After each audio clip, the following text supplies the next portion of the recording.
Chapter 66. Kevin came over on a Saturday morning and helped me and Daddy with some chores. Then Kevin and I rode horses to the pasture. I remembered then when I first met Kevin, he hadn't had much experience in anything pertaining to life on a ranch. But now he had a wealth of knowledge. Daddy had also complimented me on giving Kevin so much more confidence than he previously had, and that Kevin had matured. "You did that, Dad, not me," I had replied. We reached the barn and dismounted our horses.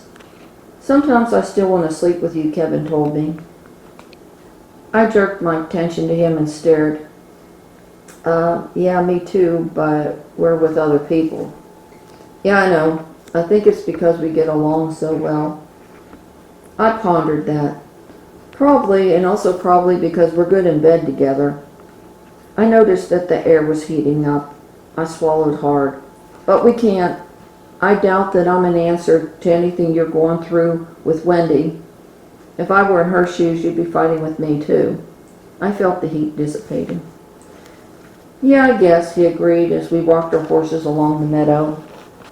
He began telling me about the problems that David was having with his family and about the problems he'd been having with his parents and Wendy. I hated that both of them were having such difficulties. "I want you to try finding me," he remarked suddenly. "Remember, you said you thought you could find me if I was lost." "I remember," I remarked. Now I wondered if I could really do what I said I could. We unsaddled the horses and put them in the stalls as we talked about how this adventure might go down. "At 7 p.m. tonight, I want you to find me. I'll give you like 45 minutes, he decided. He was going to go visit Wendy now that he was done with ranch chores and that we had visited. I agreed. I found my dad in the kitchen reading the paper. "Daddy, can David come live with us?" I asked him as I got a soda out of the fridge. "What?" he asked as if I'd just said something crazy. I repeated myself. "Are you sleeping with him?"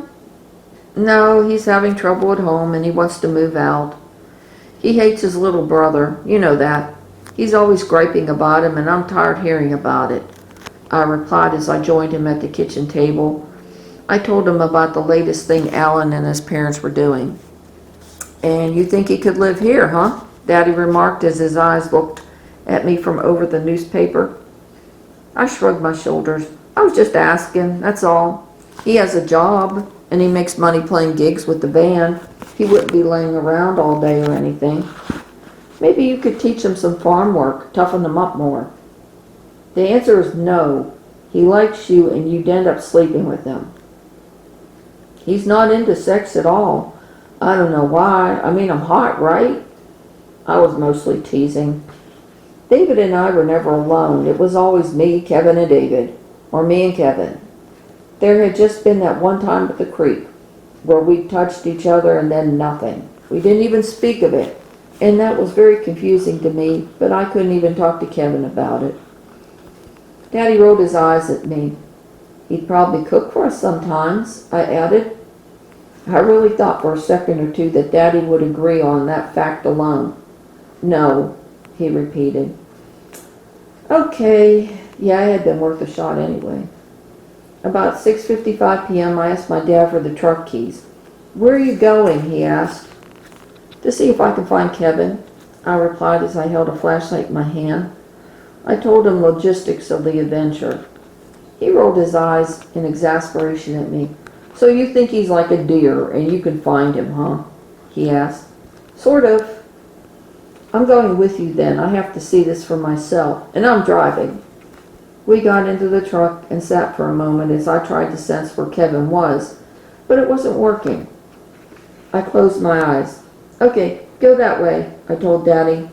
It just felt like we should go the way I was pointing. He started the truck and we headed out. As he drove, I kept my mind blank. I didn't focus on where we were. "Turn right," I told him from under my closed eyelids. "You're not even looking where we're going," he complained. "I know," I replied, but I felt the truck turn. "We're at a stop sign. Now where to?" "Left," I instructed. I felt Daddy stop the truck and put it in park. He nudged me. I opened my eyes and we were at the creek. Now what? He said. We walk. He got the flashlight from under the back seat. Now I could feel the energy of the deer population, and it was distracting. I also could feel the energy of other wild animals. I hadn't counted on that. Daddy poked me impatiently as I tried to zero in on Kevin's energy. Now I was sensing a lot of other energy, like the trees and the water, and cursing to myself. Why had I thought I could do this? Who knew if Kevin was even here? Why do you think you're a psychic superstar? Daddy asked me. Why do you have to make yourself out to be so different from everybody else? That's part of the reason you have so few friends. Oh, really, Dad? You know exactly what's wrong with me, huh? I asked in a hurt voice. He had really hurt my feelings. Did he think I wanted to be so lonely all my life? Did he think the voices and the psychic stuff would stop if I told it to? Did he think the spaceships would stop visiting? I'm just saying, that's all. Let's go home and forget about this, he remarked. Give me 10 minutes, okay? You can sit in the truck if you want. I just need quiet, though. I can't leave Kevin out here alone and scared. He said he was going to give me 45 minutes to find him. He sighed, but then was quiet. It was dark, but I had my eyes closed. I opened them suddenly when a child's voice said, "He's over there." I looked towards the direction that the voice had come from and took the flashlight from my dad. The child was male, about 6 years old, and dressed in an outfit from another time period.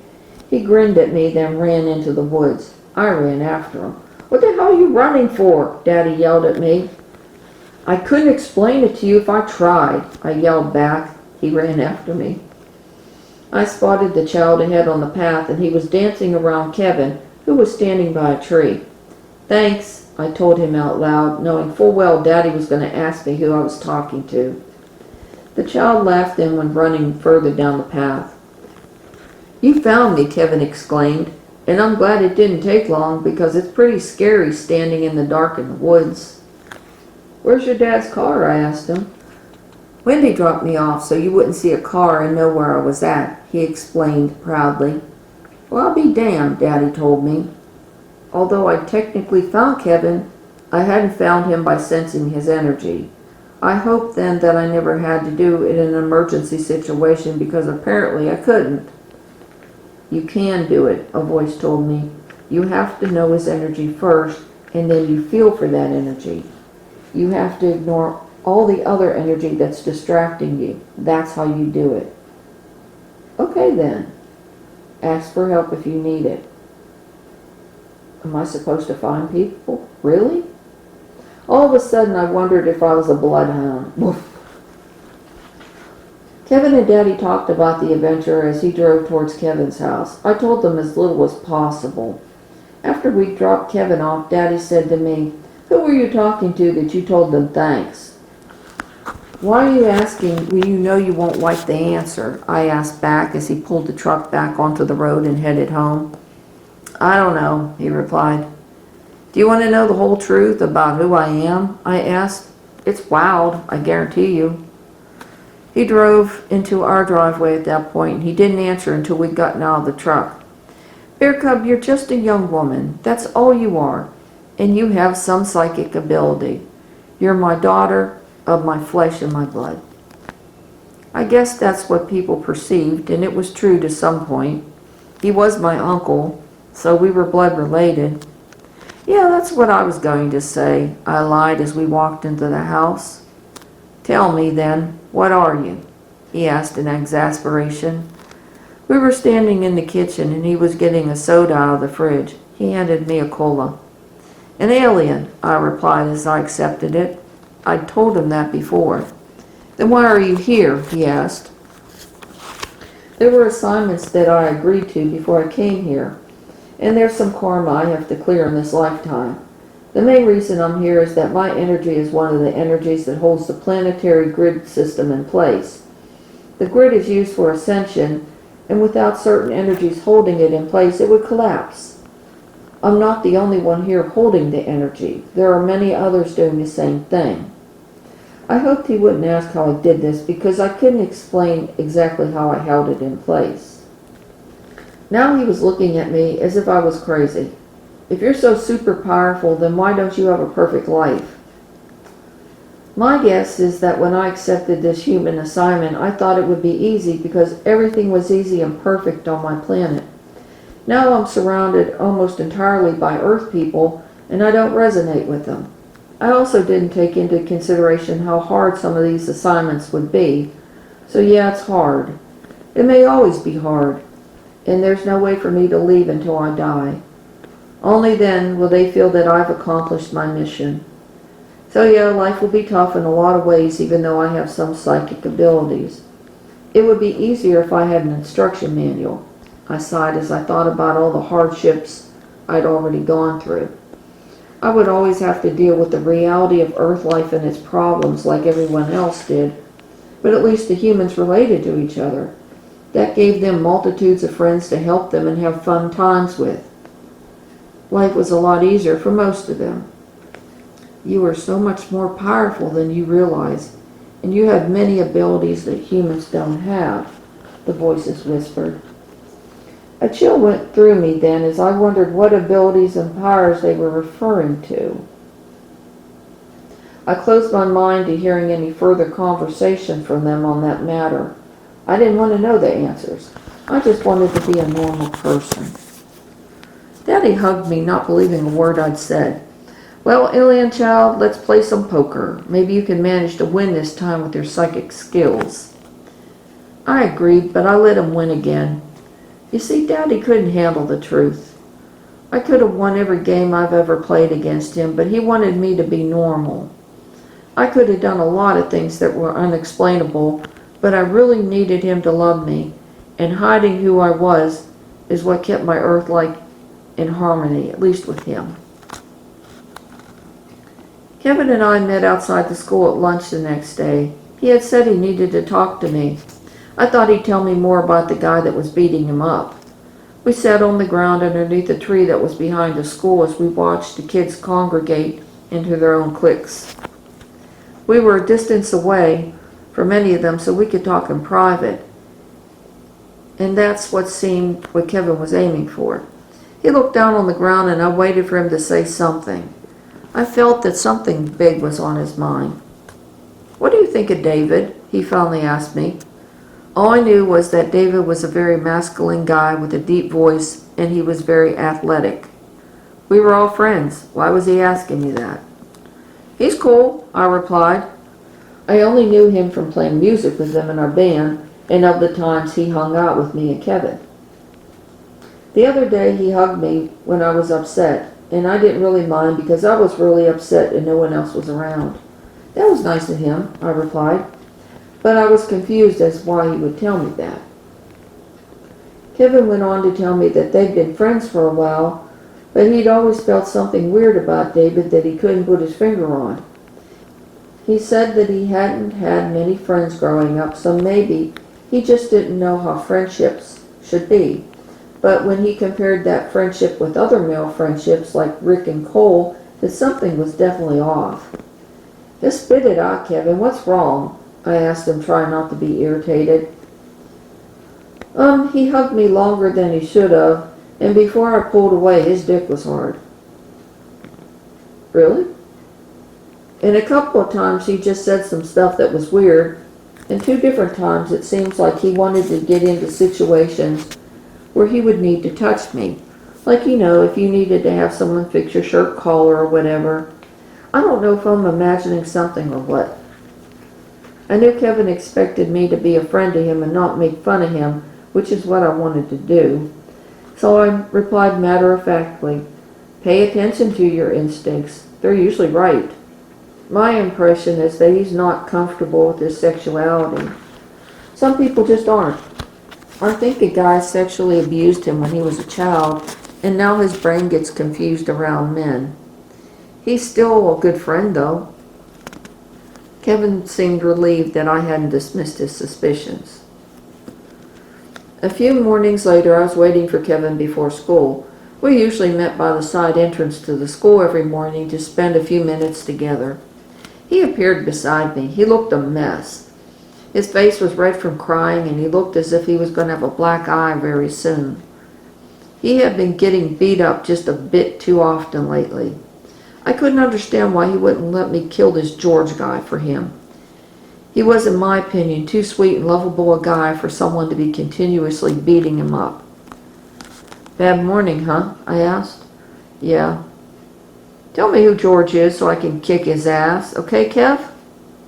"There's nothing you can do to stop him from beating me up," he said as the tears started up.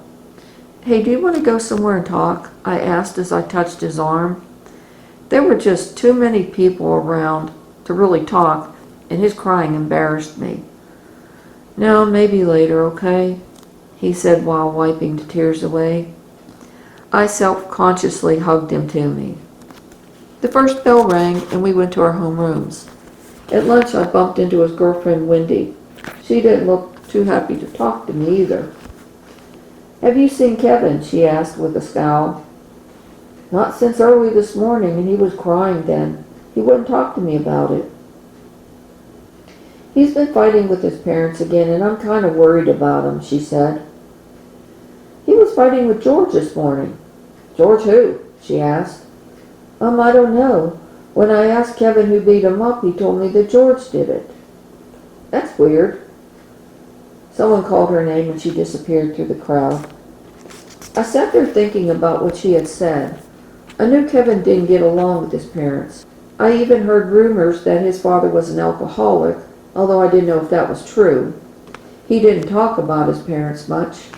I had only met them once when my dad drove me over to his house to pick him up. And this George he talked about, who was he? As far as I knew, this George didn't attend our school. If I knew who he was, I would have whipped his ass a long time ago, with or without Kevin's permission. After school, I borrowed Daddy's truck to go over to Kevin's house. I wanted to solve his problem once and for all.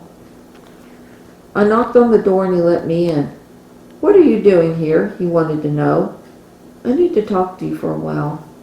"Okay, but make it quick." He got me a glass of pop and we talked. I managed to talk about everything else except for what I wanted to talk about. I just couldn't seem to get the words out. I finally exited to the bathroom to think about what I was going to say to him. He pointed me in the right direction. While I was in the bathroom, I heard someone come through their front door. Then I heard a loud ruckus. I stepped back into the living room to find Kevin's mother yelling at his father, who was definitely drunk. "How many times have I told you that you're not allowed to have visitors in the house while I'm away?" his mother screamed as she spotted me. She reached out and swung at Kevin, knocking him down. He fell against a coffee table and it looked like he hit his head on it. As she reached out to yank Kevin off the floor, I stepped in her way. I wasn't afraid of anyone. I couldn't let Kevin take any more of her abuse. Her fist came at me, and as I turned away to avoid her blow, her fist slammed against my eye. I stumbled backward in pain and half-blindness. "That will teach you to interfere in other people's business." Fury swept through me as I regained my balance and swung back at her with every bit of strength I could muster. She fell against the wall and landed in a heap on the floor. She stayed there crying to herself. I don't think she knew what to do with herself after she found out I wasn't afraid to hit her back. I looked over at Kevin's father. He had passed out on the couch. I went over to Kevin, who was still sprawled out against the coffee table. I helped him to his feet and led him out to the truck. Then I drove to a remote spot and shut the car down. "God, Kevin, why didn't you tell me?" I asked. He didn't answer me. I held my arms out to him, and he clung to me, crying uncontrollably. I felt his despair, and I wished I could make his hurt go away. After Kevin was cried out and we had talked a bit, I took him to my house. Daddy would know what to do. As soon as Daddy saw us, he thought we'd been fighting. Before he could start on me, I explained the situation to him. He motioned for me to leave the room while he talked with Kevin. I went up to my room to look at my eye. Just as I suspected, I had the beginning of a black eye. In all the fights I'd been in, I'd never gotten a black eye. About a half an hour later, Daddy came up to get me. Kevin is going to stay with us for a few days. His mother and father are going to have to attend counseling, and they could possibly end up in jail, he told me. That night I gave Kevin my bed to sleep in while I took the couch. Angel, do you have to sleep downstairs on the couch? She asked when Daddy was out of earshot. Daddy would not appreciate us sharing my bed. Can you sneak up when he falls asleep? I promise I won't touch you. Yeah, I'll be up, I promised. I told Yellow to keep him company. Around midnight, I slipped into my room. Yellow was snuggled as close to Kevin as he could get. He always knew what to do. Kevin was whimpering in his sleep. I crawled into my double bed and he woke up with a start. You scared me, he said. Yellow jumped off the bed, leaving us alone. Sorry, I was only doing what you asked me to do.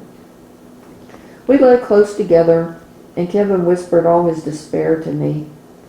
He fell asleep almost 2 hours later. I went downstairs to the living room to sleep on the couch while Yellow stayed with him. The next day he followed me like a shadow. Even in school he didn't want to leave my side. It seemed like everyone knew what had occurred the night before. They commented on our black eyes and that Kevin was staying at my house. Wendy and Cole suspected the worst, and they were furious at us. We made their suspicions a reality that night. Daddy knew we were sleeping together, but he said nothing.